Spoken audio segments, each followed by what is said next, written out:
Los Angeles County coroner ruled Michael Jackson's death a homicide.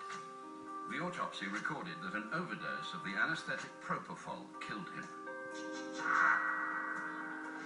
The use of propofol in a home setting is the most damaging evidence against Murray. But the defense believed the 25 milligrams Murray states he gave Michael was not enough to cause his death. We're not communicating very well, Doctor. I asked you a question. What amounts of propofol do you use? In my practice for procedural sedation, I couldn't imagine I would give a dose of 25 milligrams because I would not expect that would produce any level of sedation. So what you're saying is that 25 milligrams is a very small amount of propofol to give a patient. 25 milligrams would not be a sufficient dose in most patients. She could start off with 60 milligrams. The doctor starts off with 25. He's obviously not over-medicated.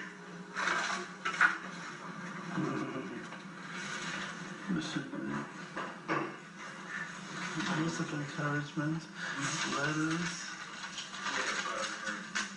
You know, the point is to get the information to the jury.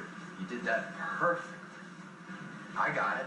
They got it. I saw them get it. Murray's lawyers are now working for free.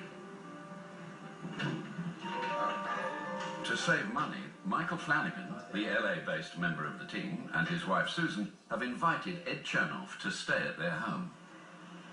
Everybody flocks around, and there's got to be 100 Karens.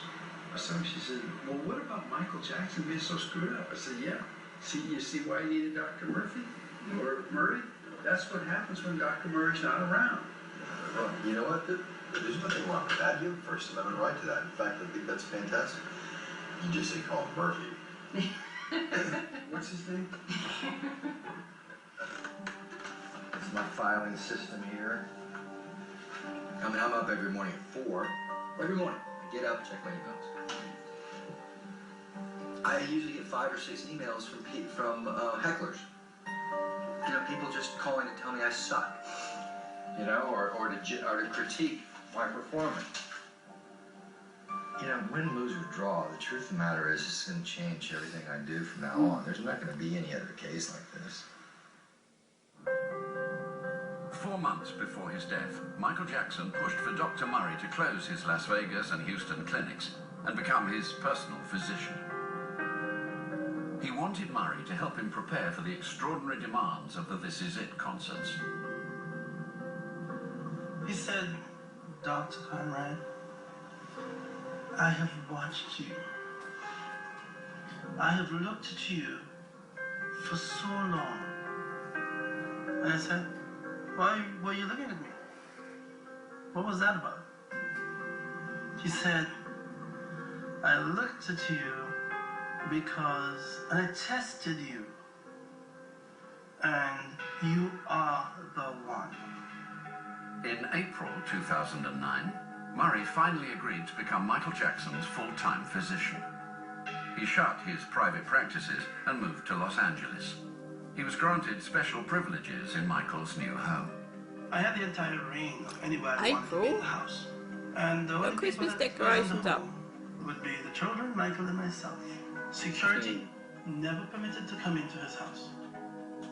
There was a second bedchamber and adjoining bathroom, which was off limits to everyone but Michael. He always had a chamber that was exclusively his. And that chamber was reserved and completely locked down. Not even the maids could go in there. The children would go in there with him once upon a while, but they always walked in there together. So that was off limits.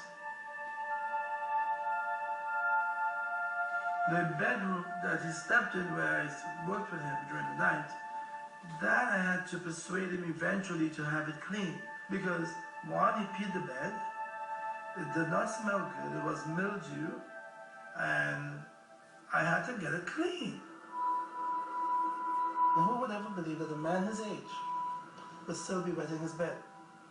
And was that a result of medications, or was that a psychological problem left over from childhood? Psychological.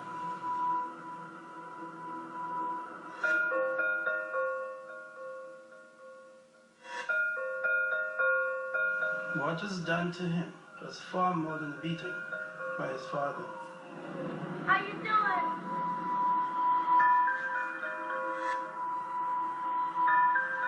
He harmed Michael. It is so deep, it would move the world off its axis.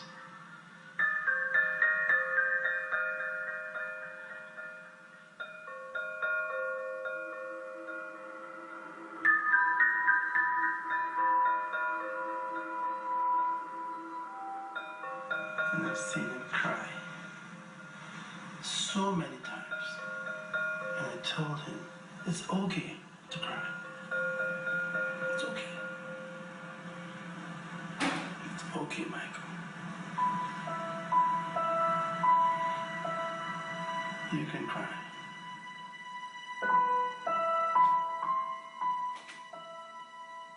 It's too sad. The life he's lived and the life he's had to endure.